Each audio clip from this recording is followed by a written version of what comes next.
Bonsoir à tous et à toutes de Grand Mec en action une fois de plus dans les astuces du Grand Mec. Alors aujourd'hui, on a eu plusieurs débats sur Instagram. Donc mon Instagram c'est le.grandmaître. Allez vous abonner en bon, puisqu'on fait beaucoup de live là-bas.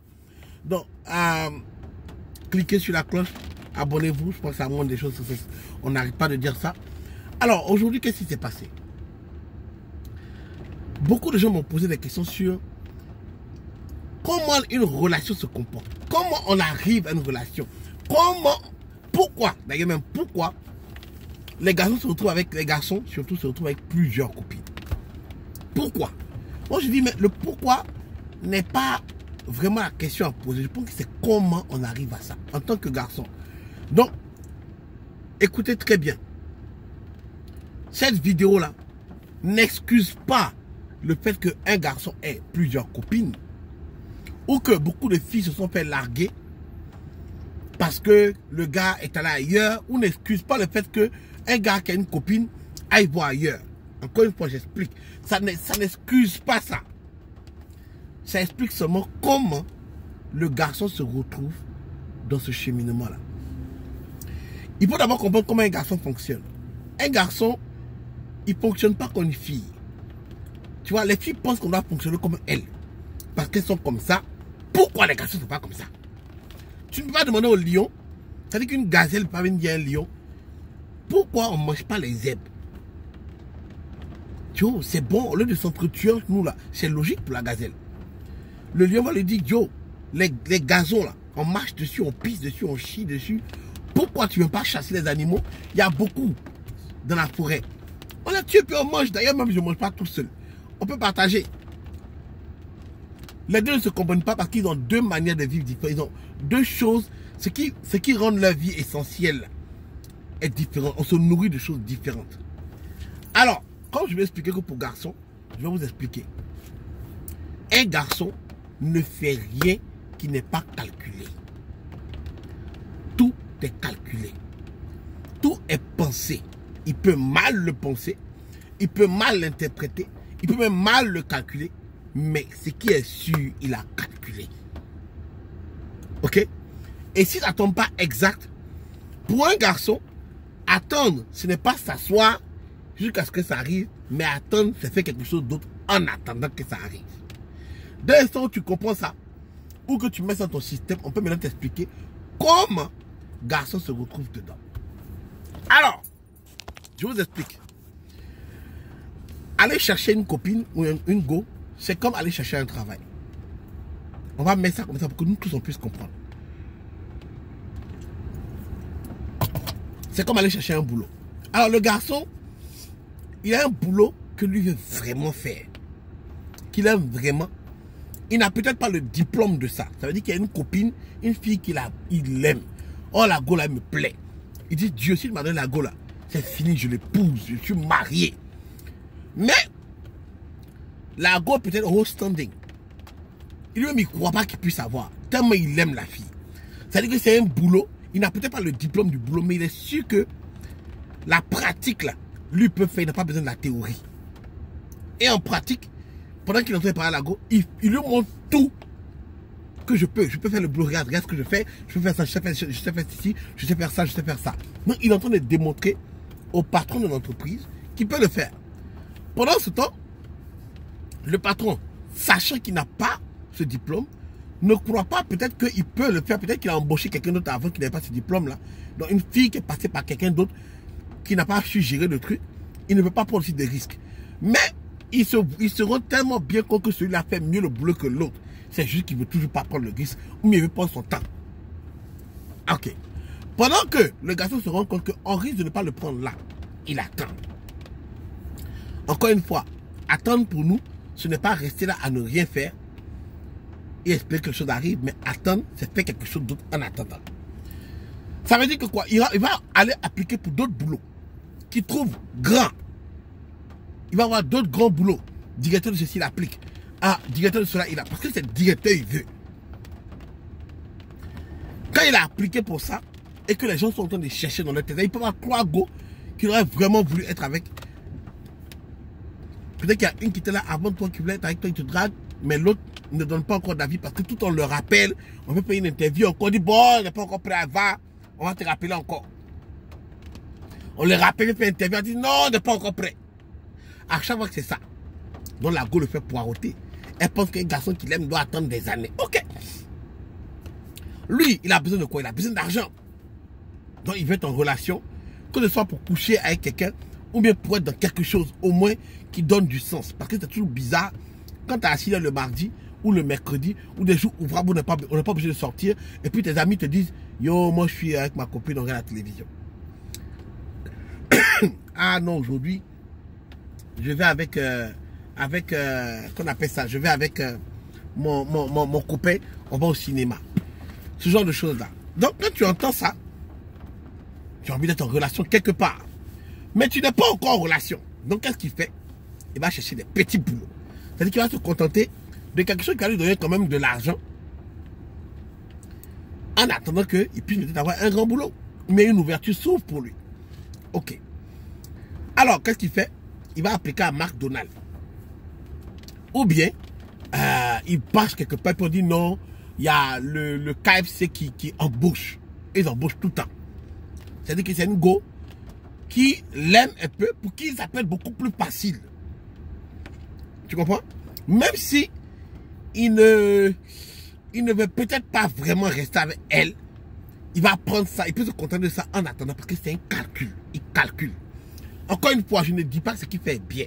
Je n'excuse pas la chose. J'explique juste. Il faut comprendre ça, parce que je sais qu'il y a beaucoup de féministes, ils sont là, qui se fâchent immédiatement. Je dis, j'explique juste comment ils arrivent à ça. Donc, il arrive au McDo. Voici le problème. Et peut-être même qu'il aime McDo. Peut-être qu'il se dit que non, peut-être que je fais une grande carrière au McDo. Tu vois? Alors, il arrive au McDo, on dit, bon, ton travail ici, ce sera simple. Tu laves les assiettes à l'arrière, tu débarrasses les tables. C'est un exemple, un restaurant, pas forcément McDo. Il dit laver l'assiette, débarrasser les tables, essuyer. C'est pas compliqué. Il ne doit pas avoir beaucoup de clients qui viennent tout le temps. Donc, c'est pas compliqué, je peux le faire. Donc, on lui dit, on te payera peut-être $10 de l'heure, le SMIC. C'est pas grave, je peux le faire. Donc, il se dit, première semaine, il peut avoir peut-être, s'il travaille beaucoup, il peut avoir tranquillement 200 ou 300 $, c'est pas grave. Il peut se gérer avec ça en attendant que quelque chose se décompte. Et le mec, il accepte le boulot. Il ne regarde pas tout ce qu'on dit derrière. Il a eu boulot. Donc, il prend le boulot. Parce qu'il a besoin du money. Maintenant, quand le boulot commence, maintenant, sur le terrain, il se rend compte de la réalité. Ça veut dire que, maintenant qu'il décide de sortir avec une fille, parce qu'il se dit, bon, je vais sortir avec elle, peut-être que je vais l'aimer, peut-être que je vais faire carrière avec elle, peut-être que je vais rester avec cette fille-là. Donc, il accepte. Elle dit, moi, je suis comme ceci. Moi, en tout cas, j'aime pas qu'on parle. Il dit, d'accord, il n'y a pas de souci. Ok. En tout cas, moi, je suis une bonne fille. Il n'y a pas ça, il n'y a pas ça. Moi, je te chéris. Je vais t'aimer. Il n'y a pas de souci. Maintenant qu'il rentre dans la relation, maintenant que tu t'en vas commencer le jeu, parce que tout ce qu'on te dit, on te le dit. Mais c'est dans le boulot même que tu vois la réalité des choses. Il arrive dans le boulot, puis il se rend compte que, yo, le restaurant busy, hein, toujours il y a du monde. Matin, midi, soir, souvent même là, c'est ton heure de partie, le boss te dit non, il faut rester encore parce qu'il y a encore des clients. Pendant que tu avais une assiette, on t'a pas nettoyer encore, tu as sorti poubelle. Donc finalement, tu te rends compte qu'en fait tu as accepté vite, mais là on abuse de toi et tu n'es pas cher payé. C'est-à-dire que dans cette relation-là, ce que tu es venu faire là, tu le fais quand même, et cette fille-là a le culot de soit être arrogante, soit être... avoir des défauts, mais des trucs que tu n'aimes pas. Et les autres gens te disent, mais tu es dans la relation, pas accepter. Parce que tu es des gens, faut accepter. Et puis tu te dis que moi je ne peux pas accepter ça parce qu'elle me donne quoi en retour? Rien vraiment. Ce que je gagne, c'est pas ça. Donc maintenant tu te dis, bon, il me faut vraiment quitter ici. Mais tu ne peux pas juste quitter. Parce que tu as besoin d'argent. Donc il te faut un autre boulot. Tu rappelles les boulots que tu voulais à la base. Voir si ça avance quelque part. Donc tu es toujours en contact. C'est-à-dire que même quand tu es en relation, tu es toujours en contact avec le monde extérieur, juste parce que tu n'es pas poli à l'aise où tu es. Tu ne peux pas le dire, parce que même quand tu veux le dire, le patron même qui ne se rend pas compte de ta valeur, est toujours en train de dire, mais si tu n'aimes pas, il faut partir. C'est-à-dire qu'on veut te chasser même au boulot même. Le patron t'énerve, tu lui dis, moi je m'en vais. Mais tu n'es pas encore prêt pour partir. Donc tu attends. Tu supportes. Tu parles pas. On paye quelqu'un, tu dis, c'est pas grave. Tu attends. Et qu'est-ce qui se passe? Tu checkes les autres boulots, on ne te prend toujours pas. On te fait poireauter. Donc tu cherches un autre boulot qui peut-être n'est pas tellement physique, où tu gagnes peut-être plus, mais ce qui fait que peut-être tu ne quittes pas le boulot facilement, même quand tu as un autre boulot. Tu te dis, je ne peux pas quitter celui-là facilement parce que tu te rends compte que, bon, il y a quand même des avantages. Tu regardes les avantages que le boulot te donne. Souvent, ça donne beaucoup de vacances. Tu parles en vacances, revenir. Quand tu veux, ton boulot est là, malgré tout. C'est-à-dire que la gomme même là, malgré son malin fait là,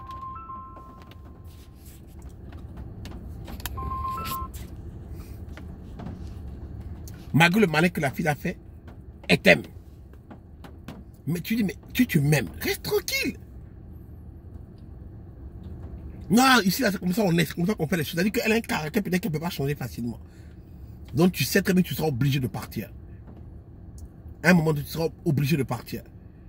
Et donc ça fait que, sans t'en rendre compte, tu as eu un deuxième boulot. Donc tu fais un deuxième boulot.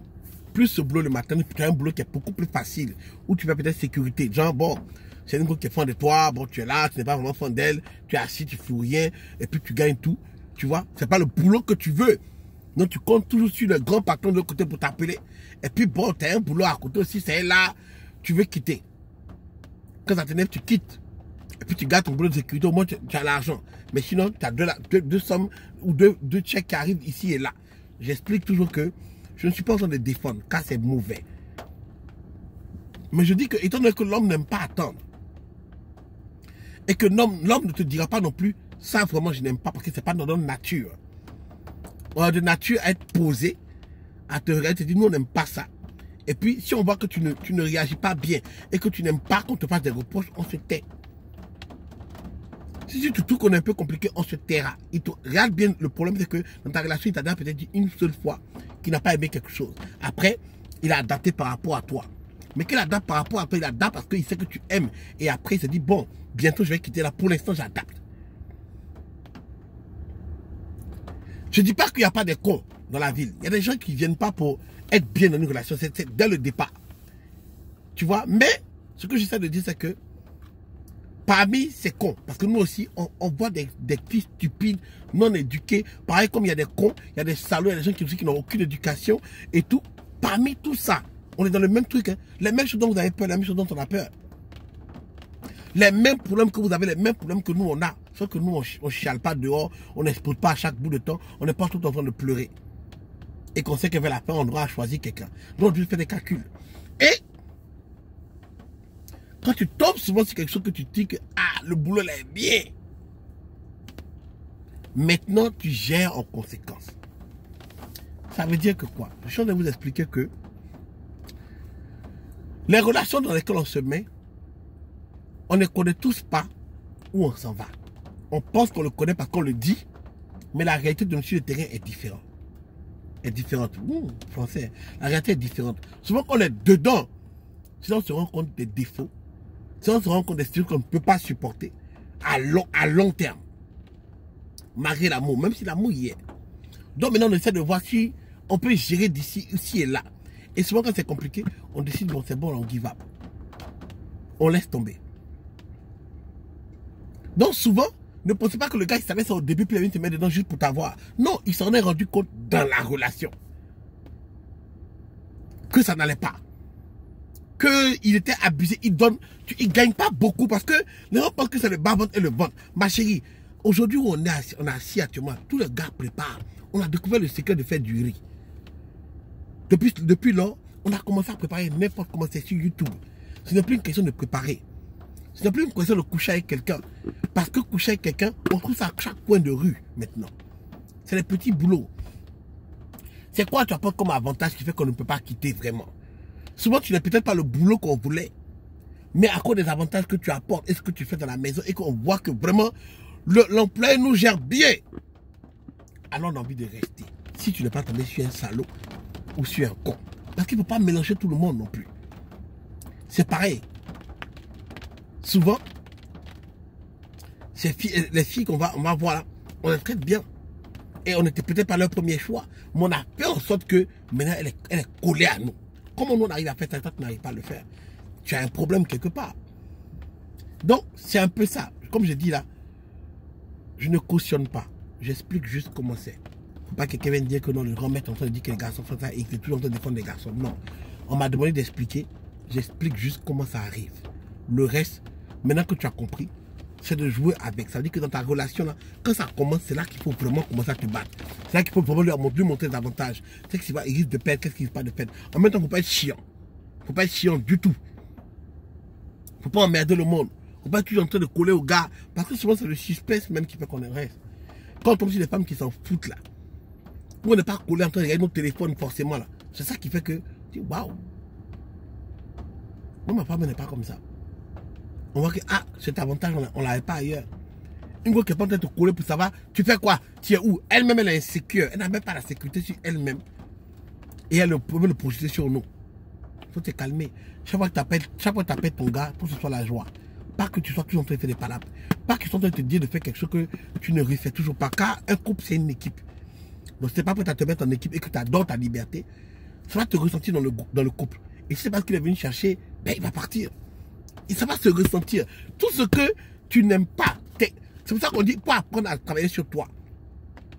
Car tout ce que tu n'aimes pas sur toi va se ressentir dans un couple.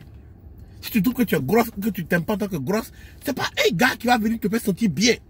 Arrête d'écouter les autres go. Parce que dans l'instant, tu te sens pas bien parce que tu dis que tu es grosse. Le gars qui est droit, il ressent ça. Et puis il dit, ah, elle est grosse.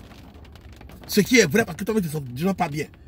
Et tu te plains du gars que pourquoi il n'est pas venu te réconforter. Ah, fuck you. On n'est pas là pour ça. C'est quand tu t'apprécies toi-même là. On voit que tu te sens bien dans ta peau, quand tu portes des habits qui vont, ah, ça va avec moi. Et que nous, on commence à aimer aussi parce que tu t'aimes et que ton amour reflète sur nous.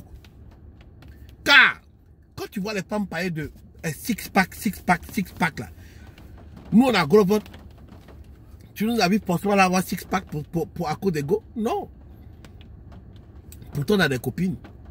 Parce que se sentent bien sur nous. Il y a des gens qui font mal leur gros ventre pour dire, ah, yo, ça c'est des babatiers. On a fait un style de ça. On se sent bien dans ça. Donc, comme on se sent bien dans ça, ça se reflète sur toi. Tu le ressens. Et donc, quand tu le ressens, ça annule le fait que tu voyais ce gros ventre devant toi. Ça devient un style et que tu aimes. C'est pareil.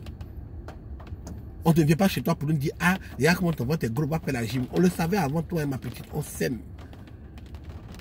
Donc, tout ce que tu n'aimes pas chez toi va se refléter quand tu vas sortir. Tes défauts, les choses que tu essaies de cacher, les choses dont tu as honte d'eux. On va sentir que tu as honte de toi-même. Donc si tu ne t'aimes pas, pourquoi nous on t'aime? Pourquoi on va venir et puis on découvre ça dans la relation, puis c'est nous on doit vraiment t'aimer forcément. Il y a des gens qui n'aiment pas ça. Donc c'est comme ça que certaines choses arrivent. Tu vois, à chaque conséquence des inconvénients, je vais dire ça comme ça. Tu vois. Donc voilà, j'espère que vous avez bien compris le système. Et puis bon, j'espère ne pas avoir frustré quelqu'un. C'est pas pour insulter quelqu'un, juste pour expliquer. Et ça n'excuse pas la chose. Ça n'excuse pas la chose. Ça explique, ça n'excuse pas. Il faut savoir comment on est arrivé quelque part. À partir de là, on peut commencer nous tous à prévenir, faire un vaccin pour cette maladie-là. Ou bien créer un peu les remèdes par rapport à ça. Pas pour que toi tu sois fâché, parce que ça n'arrange pas la chose. Je vous remercie, le grand maître. Bye.